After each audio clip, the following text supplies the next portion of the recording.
Wal maqalatul khamisatu tema maqalah sing kelima ngene, qala dawa sapa Utsman radhiyallahu anhu. Innal mu'mina satune wong mukmin yang bagi sayukjo apa ayakuna ento ana sapa mukmin iku masyan iku lumaku fi sitati anwa'in ing dalem 6 pira-pira werna. Minal khaufi sanging rasa wedi ning Allah. Ahadua di salah sijine sitah sing harus ditakuti iku ayya khaufa. Yen wedi sapa mukmin mingki balillah sanging sisine Allah. Kita harus takut bahwa Allah bisa saja ya khudain to ngalap sapa Allah min sanging mukmin alimana ing iman. Waktan nas ing wektu nazar. Ini tadi kalau Dawe Umar tentang 6 hal yang disembunyikan Allah Ta'ala. Sekarang Dawe Utsman. Ada 6 hal yang kita harus punya ketakutan lebih. Satu, ketakutan bahwa setiap saat Allah bisa saja ngambil iman kita waktu nas'i ing waktu nazar. Waktu sing meh mata itu jenenge nazar. Ruwiya diriwayat napa ana Ibnu Mas'udin saat temen Ibnu Mas'ud iku doa iku donga sapa Ibnu Mas'ud bihada doa iklan doa. Allahumma do Allah ini saat temen ingsun asalu jalu ingsun ka ing panjenengan imanan ing iman layar tetu kang ora bakal dadi murtad apa iman. Wa naiman lan ingsun jalu ing nikmat layan fadu kang ora entek apa naim. Wa qurrata ainin lan tenange mripat la tangkoti kang ora putus-putus apa qurratu ainin. Wa murafaqatu nabi kalan ngancani nabi panjenengan Muhammad sallallahu alaihi wasallam fi a'la jinanil khuldi ing dalem dhuwur-dhuwure swarga khuldi. Ada 6 hal yang orang mukmin harus serius takutnya, yaitu terutama takut diambilnya iman. Ya, terutama takut diambilnya iman di waktu meh mati jenenge nazar. Buktinya sahabat sekaliber Ibnu Mas'ud selalu berdoa Allahumma inni as'aluka imanan la yartaddu wa na'iman la yanfadu wa qurrata ainin la tanqati. Jadi tentu kita takut sekali kalau pas dekati mati justru iman kita dicabut. Wasani utai sing kaping pindho iku ayya khofa ingin to wedi sapa wong mingki baril hafadzati sanging sisi malaikat penjaga il katibina tegese sing nulis kabeh li amalil ibadi marang pro ngamale kawula. Ayak tubuh ento padha nulis sapa malaikat alaihi ing atase wong ma ing perkara yaftadi kang dadi keweleh sapa man. Keweleh itu dipermalukan sapa man bi iklan ma yaumil kiamat ing dalam dina kiamat. Yang kedua adalah orang itu takut bahwa malaikat yang menulis amal kita akan menulis sesuatu yang kita akan dipermalukan di hari kiamat. Anin Nabi sallallahu alaihi wasallam kala dawuh sapa Nabi fuduhud dunya. Utawi kemaluan sining donya, utawi dipermalukan ning donya, utawa ino ning donya ku ahwanu. Luwih ringan min fudulil akhirati timbang kemaluan atau rasa malu atau dipermalukan ning akhirat. Rawangi watno ing hadis sapa At-Tabrani Imam Tabrani anil Fadl sange Fadl qalan Munawi ail aru tegese utawi cacat al hasilu kang hasil di nafsi kediawawaan min kasfil aibi sange kebukae aib fidunya ing dalem dunya bikos ditanasuli kelawan nejo bela diri misale minu sange wong iku ahwanu iku luwe apa ringan mingkit manihi tinimbang kasimpene aib ila yaumil kiamat itu mengko maring dina kiamat. Hatta yang tasyiro kesigo gumejar apa app wa yastahiru lan masyiro apa app fil ma'uqifi ing dalam panggonan hisab. Walidalan krana rai kilama waqo asmangsane tumiba sapa ba'du sahabat sebagiane sahabat fi zina ing dalam zina. Wa arafalan ngerti sapa ba'du sahabat hadal hadis ing hadis akor mongko ikrar sapa ba'du sahabat bidzalika lan mongko zina. Lahu maring Kanjeng Nabi. Liyahudda supaya ngekhat sapa nabi hu ing iki ba'da sahabat. Walam yarjilan ora mencabut sapa ba'da sahabat anil ikrari sang ikrar. Ma ta'ridi semertane oleh mentokno Kanjeng Nabi. Mentokno itu menawarkan Nabi. Lahu maring ba'da sahabat dirujuki kelawan rujuk mencabut ikrare. Ilmihi krana ngertine ba'da sahabat bi anna fadihatahu. Lan sak temene rasa malune wong fidunya ing dalam dunya bi iqamatil haddi lan dilakonine had. Iku ahwan iku luwih ringan min fadihatil akhirati timbang malu ning akhirat. Jadi walhasil kemaluan sing ana ning donya, rasa malu dipermalukan ning donya. Iku luwih ringan timbang nanti kita dipermalukan ning mahsyar di depan umum. Jadi misalnya mau kaya ya contoh paling gampang tadi. Kowe hasud mbek wong ning donya iso mbok sembunyikan, nanti dipermalukan Allah ning akhirat karena kamu duwe rasa hasud. Apalagi kalau ngenteni jatuhe wong soleh, jatuhe wong alim, orang-orang yang berkontribusi terhadap agama iki. Terus hasud mbok arep-arep jatuhe, iku nanti dipermalukan di hari napa? kiamat. Luwih ngeri kalau kita punya dosa yang kita nanti dipermalukan di hari nopo kiamat. Wasali sute sing kaping 3 iku aya khofain tawa disapa wong mingki bali setane sanging sisi setan. Ayub tilain to batalo sapa setan amal ing amale wong ai solihat sing amal saleh. Amal saleh yang kita lakukan lama puluhan tahun. Ya mau misalnya ke ngurmat yatim puluhan tahun ikhlas tapi setelah dia jadi dokter atau jadi orang besar ketika lupa kamu terus kue getun. Getun karena ngamal sama seseorang yang nggak bisa balas jasa berarti amal kamu itu dibatalkan. Mulane kok ora ana wong alim kecuali cuek karena tadi tapi kadang masyarakat itu angel kandanan.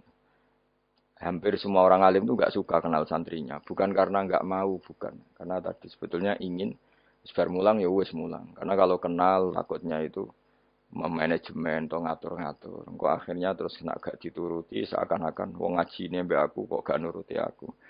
Sehingga banyak orang alim yang milih cuek-cuek itu. Yang ditegir kenal ya kenal, yang tidak itu sebetulnya hanya untuk menjaga ikhlas ben tidak selalu mengatur-ngatur. Kena ngatur-ngatur ujung-ujungnya itu hadun nafsi. Hadun nafsi bisa membatalkan amalnya dia mulangnya itu tadi. Yang masyhur banyak orang alim yang nggak mau ditemuin muridnya. Bahkan Sufyan Ats-Tsauri itu masyhur itu. Yang boleh sowan saya harus yang nggak pernah ngaji saya. Yang boleh ketemu saya yang tidak ada urusan ngaji dengan saya. Karena takutnya tadi misalnya ada orang alim ngajar 10 tahun sama orang itu. Orang itu jadi orang kaya raya sukses. Kadang-kadang kan manusia ingin sesuatu karena gak dituruti. Ngundat-ngundat, tak ulang kok gak loyal gitu. Itu jadi terus banyak ulama yang milih cuek wis. Ditegur ketemu ya ketemu ya wis. Ya tapi ada saja ulama yang nganggo syariat.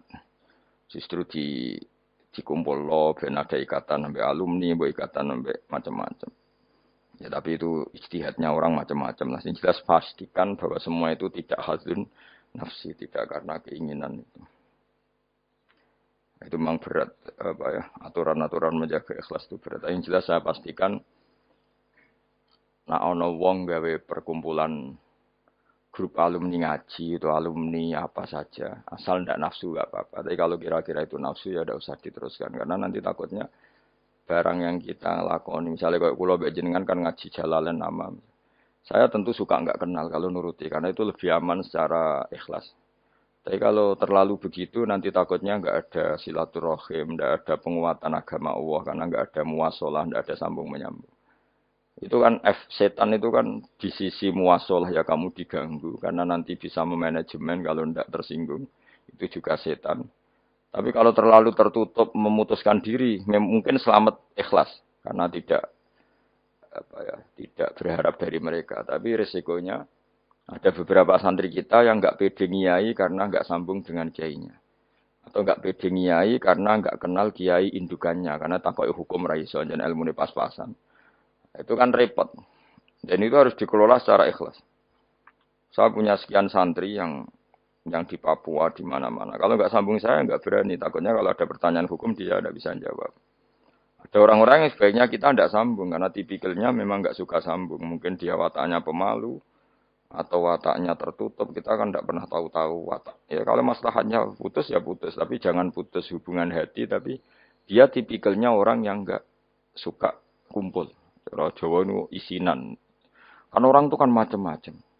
Yang penting semuanya jangan karena hafsun nafsi. Itu eling-eling itu terus. Makanya Sufyan Ats-Tsauri masyhur. Soalnya muridnya itu moh tenan. Karena dia takut kemudian menuntut haknya sebagai guru. Nah, korek sab'ah yang terkenal Sayyid Hamzah Az-Zayyad. Itu dia pernah ada orang sowan. Ya Hamzah saya ini punya utang banyak, tolong bilang sama Muhyiddin jenengan yang kaya supaya mensyafaati saya. Jawab Hamzah, saya minta air putih sama santri saya aja nggak pernah. Menyuruh santri saya supaya melayani saya saja saya tidak pernah. Karena takut itu saya mengkonversi mulang saya menjadi loyalnya santri-santri. Dan itu menjadikan amal dunia. Itu orang dulu itu macam-macam menjaga ikhlasan sampai se ekstrim itu. Ya tentu tidak semua ulama seperti itu. Ada ulama yang suka ngongkon santri karena biar dapat barokahnya khidmah. Ada ulama yang suka minta tolong santri supaya mereka terbiasa khidmah. Itu kan istihad. Yang penting pastikan diri kamu tidak ada hadzun nafsi. Itu semuanya motifnya itu nafsu itu jangan. Karena tadi kalau kamu terlalu tertutup, terlalu terputus, nanti nggak ada kekuatan Islam dalam hal silaturahim.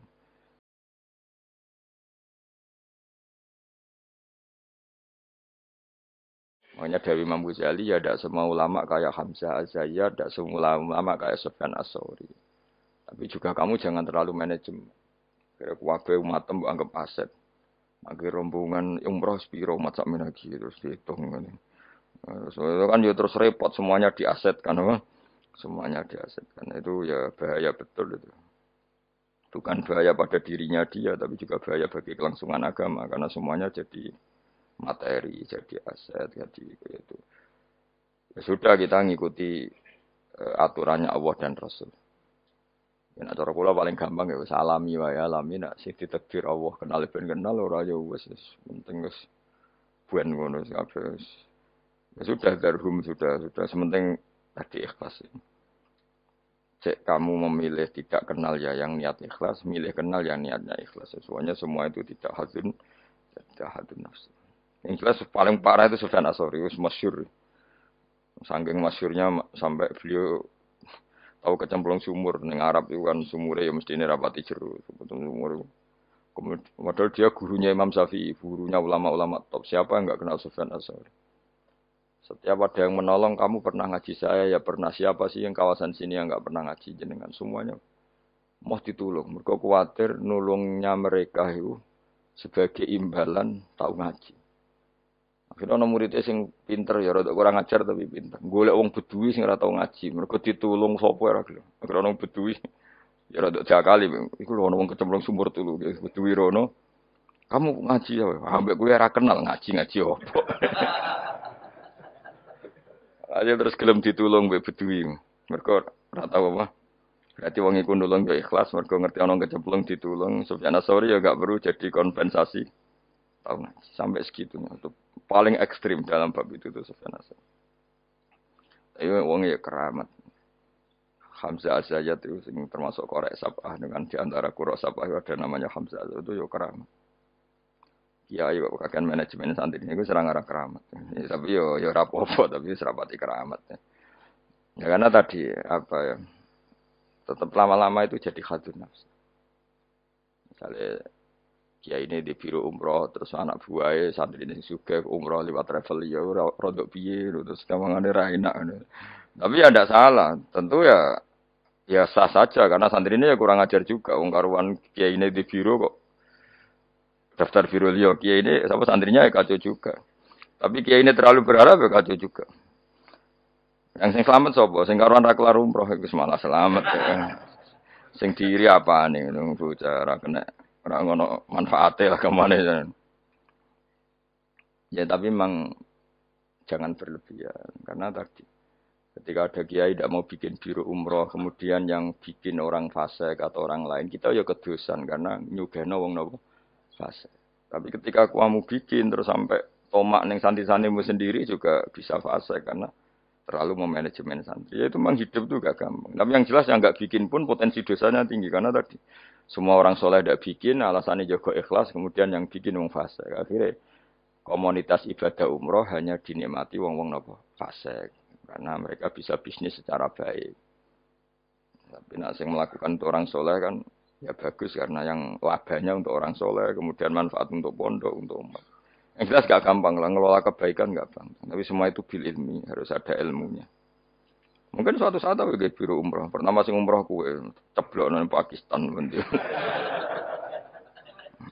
Pakistan mending India, atau Temangsang nang Singapura.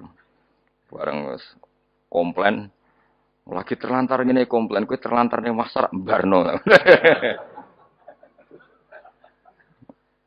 Tata kok nih kono Pulau Karimun, Pulau Nyamuk. Gus lah umroh kok dok ini penebusan dosa sih nggak lagi nih Mekah. Nah, nak gelem ya tak gawe saiki. Nah, gak kok Pulau Nyamuk sih nggak apa. Beristighfar cokoti nyamuk dosa milang. Nak kita erong hilang ya terus nggak terus lagi. Pulau paling penting ya manajemen memang angel ngaji itu angel. Tapi siapapun itu anut umumnya ulama.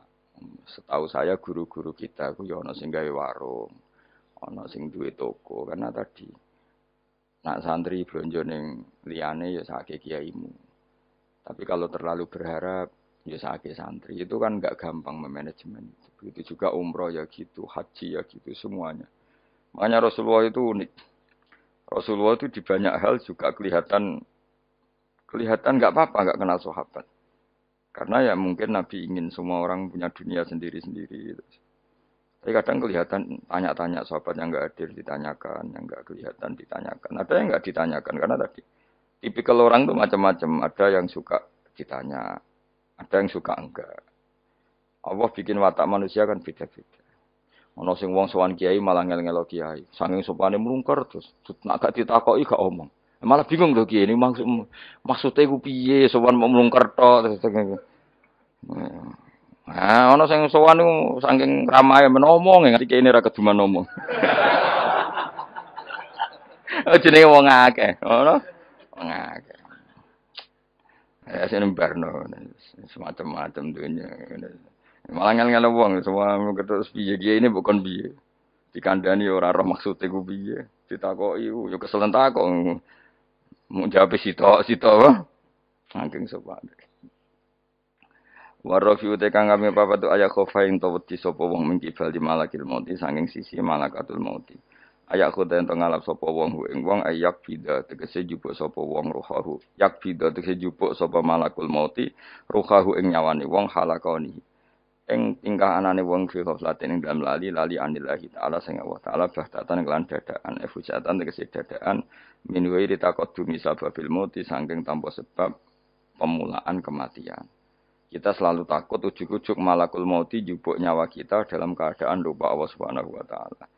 Nane nek ape mati loro sik yo ana hikmahe supaya iso siap. Ya, tapi aja terus loro donya muntek nggo ngobat terus mati. Aduh sih gak sopan ya. Wah, gak sopan. Donya loro kok nganti donya entek lagi mati suwung nek ora bakat. Aduh, ora bakat apian. Mbok yo aja manak mati ae ora usah ngentekno donya sik sake anak lho. Kadang wong kan akeh loro. Piye? Ngentekno donya bariku tetep mati. Cara kula iku kurang beretika. Sake anake. Aja geman ngono maksude. Saake kan anak apa? Jadi donga Gusti nak badhe njenengan pejahi nggih monggo mumpung niki kula pun siap wis mati. Ya nganggo dunya sak kadar yo aja dintekno sik tetep mati. Sampai wong tuane bingung coba jenenge wong. Anake bingung, bojomu bingung piye ndake kok tetep mati. Jebule njen dendam nih. Dendam daripada marisi anak mendingan tak gowo dhewe wae. Oh gak sopan nih. Ini rasa tahlili. Mung kelakuane ngono. Wal khamisu te sing kelima iku ngene, khofu tegese wedi sapa wong mingki bali dunya sangi sisi dunya. Mata iha tegese papae sedunya wasinatiha lan ya tegese papae sedunya ayakhtar. Yen to kebujuk sapa wong. Minane kebujuk ayat ma'inna tegese ngrasa nyaman sapa wong biha kelan dunya. Kamu setiap punya dunia itu merasa nyaman dengan dunia itu. Sehingga kalau dunia itu enggak ada, kamu tersiksa. Itu ya repot. Kayak zaman awak dhewe rong sugih iku duwe dhuwit 1000 ngopi ya wis seneng. Barang wis sugih nek ada tabungan 1 juta 2 juta enggak nyaman. Terus akhirnya kita nyamannya dengan materi. Dhisik lunga iku ya wong ayeme nggo jimat. Saiki nek gak nggo ATM, nggo HP wis gak nyaman. Wis saiki lunga jimatem karek ning omah tetep lunga, tapi nek ATM karek utawa HP-mu karek balik. Terus repot. Yes ngono macam-macam. Yes rapopo zaman akhir, tapi kita tetap belajar secara ilmu. Napa belajar secara ilmu. Saya lu mau Jakarta ya nyaman-nyaman. Sembayangno nak terlantar ya turun ning masjid. Saiki gak. Nak gak di hubungan WA wong Jakarta ora nyaman. Mereka kepengin nyaman ning Jakarta. Mereka kancane akeh. Sono yang saiki ruwet. Jane ora usah mbayang ngono. Kula kecelok wong alim termasuk tokoh. Kula lunga ning ndi ora tau ngubungi wong setempat wis. Anut kula biasa teng terminal Surabaya suwi bisira liwat santai. Kabeh kawulane pangeran ketemu wis ribet, ketemu dagang asongan ya kawulane pangeran kabeh umat Nabi wis ora ribet. Ditulung wong sugih go bolak-balik diterno. Ala wong awam bolak-balik, soalnya urip ora usah di manajemen ben kono, ning donya mesti 8 menit ya ribet. Dadi uripem iku umure donya mulai digawe nganti kiamat iku dinisbatno akhirat ana sing ngitung 8 menit. Iku mulai pertama donya digawe nganti dina kiamat. Iku dinisbatno selawase akhirat mok 8 menit. Kemudian umur terima 80 tahun iku 0,0000 sekian. Ya ngono kok ben dihormati wong ben dicoba kurang penggawean ben. Tapi kalau kamu nggak suka dicucup orang, nggak suka dihormati, itu juga buruk juga kalau berlebihan. Karena kamu tidak ingin umat punya adab, punya etika. Tapi kalau kamu ingin umat punya etika juga berlebihan. Karena jangan-jangan itu nafsu kamu, ingin dihormati. Nggak gampang, ngelola itu semua nggak gampang. Saya juga nggak suka orang sufi yang berlebihan, nggak suka dihormati, nggak bisa salami template, nggak suka di... Khawatirnya nanti mendidik umat tidak punya etika, tidak punya aturan, tahu haknya guru. Tapi kalau kamu itu berharap itu berlebihan, jangan-jangan karena nafsu kamu yang ingin dihormati. Maka kita harus seimbang. Kita juga suka umat itu sopan, karena itu menjadi umat berperadaban. Kalau berperadaban, maka lebih mudah menjaga Islam. Tapi kalau kamu manfaatkan sebagai bagian jatah nafsu kamu itu pasti kamu disalahkan Allah juga. Karena tradisi umat menghormati, kamu manage supaya menguntungkan diri kamu itu nafsu. Makanya itu ngelola itu tidak gampang. Tapi kalau kamu suka, aku gak senang dihormati orang. Kemudian orang gak punya etika, itu juga disalahkan Allah karena menciptakan umat tanpa apa? Etika. Ya sudah, makanya itu hebatnya Nabi. Nabi itu kadang dihormati duka. Tapi kadang ada orang tidak hormat ya duka karena enggak masyhur kan Nabi kalau beliau liwat kok sahabat berdiri beliau ngendikan kamu jangan memperlakukan saya kayak raja-raja ajam, biasa saja enggak usah berlebihan. Tapi ketika ada orang enggak punya etika Nabi juga duka karena Nabi diutus liutamima makarimal akhlak. Tapi semua itu enggak ada nafsu. Itu hebatnya Nabi Muhammad sallallahu alaihi wasallam, semua itu ditata. Sekamane kita di santri medhit itu ya ora seneng. Mergo itu didikan yang enggak baik. Tapi misalnya kowe berharap santri kulo mau dengan makna ngekeki kowe itu ya babnya ditomak. Napa babnya ditomak. Tapi kalau membiarkan santri medhit, kamu ndak tarbiyah. Medhit adalah sifat yang dibenci Rasulullah. Dan kamu membiarkan orang itu medhit. Ya itu kita harus punya jadi ilmu lagi-lagi yang bisa mengelola itu semua apa? Ilmu. Wasa disutai kang kaping 6 ayah khofain tawat disapa wong mingki balil ahli. Saking sisi keluarga wal iyali lan anak putu wahum utawi al ahlu wal iyal iku man wong yamunu kang rumat sapa wong hum ing wong akeh. Dikatakan keluarga orang harus kamu rumat. Kamu harus punya ketakutan juga sama anak-anak kita, sama keluarga kita ayas dakhila. Yen to dadi sibuk sapa wong bihim mok kelawan ngurus keluarga. Soale kowe dia anak wae prainan jaluk prainan bojo blonjo mbok urusi terus kapan kowe eling pangeran. Tapi misalnya kira tahu ngurusi belas, malah itu dianggap problem. Nah, itu kan kita harus bisa ngelola itu. Misalnya kita jadi kiai, anak atau bocah liburan, nanti pasti dianggap gara-gara bapak mulang saya tidak pernah dijak hiburan. Akhirnya anak trauma jadi kiai, mereka reputasi kiai itu ora tahu nopo hiburan. Tapi kalau kamu selalu liburan, ngaji kapan jadi kiai kamu? Nah, itu kan gak gampang ngelola itu. Tapi kalau ngaji terus sampai anak merambut jalan-jalan nanti lama-lama anak kamu cara berpikir ngaji itu problem. Mulane kudu seimbang. Seimbang mesti hak anak-anak dolanan dituruti. Hak bojomu nek ngetro mulai bosen mbek kowe ya turuti. Kowe lagi mangkel turuti ben mulai. Ora aku suwan ketemu mboke cerewet juga balik meneh. Dadi ngono. Mane donga di mertua cerewet ben bojomu ora kerasan ning omah. Susah loh di mertua apian, karena kadang anak ini lebih nyaman dengan ibunya timbang sama suaminya. Jadi ono santri takok, Gus di mertua apian itu enak tau ora? Mbah karek kue, ternyata jawab, ra enak Gus. Kok iso? Dekne kuwi apian, kancaku wis apian. Tapi wong tuane mertuane luwih apian. Jika anaknya tetap nyaman ning omah timbang mbek bojone. Akhire ndonga ya Allah mertuaku muga rapian. Ternyata baru kayak rapian iku anak iku nyaman mbek bojone. Mergo ning omah luwih ganas. Enak di mertua apian apa rapian aja. Bahaya mertua apian. Maksudnya mau terus bojomu nyaman ning omah. Ning omah iso dikai sarapan, dikai uang jalan, wes semua aja. Ning gono mangane ra jelas, sarapane ra jelas. Akhire Minggat. Tapi nak wong tuane iki cerewet juga. Anake teko. Wis mau kok mulai. Ono anut bojomu. Ana alhamdulillah. Iki cerita kanca kula. Terus kedua iku dekne ndedonga elek. Ini kisah nyata. Dekne tahu mantu tunggal. Itu suwayang mertuane. Wong kanca kula akrab. Suwayang.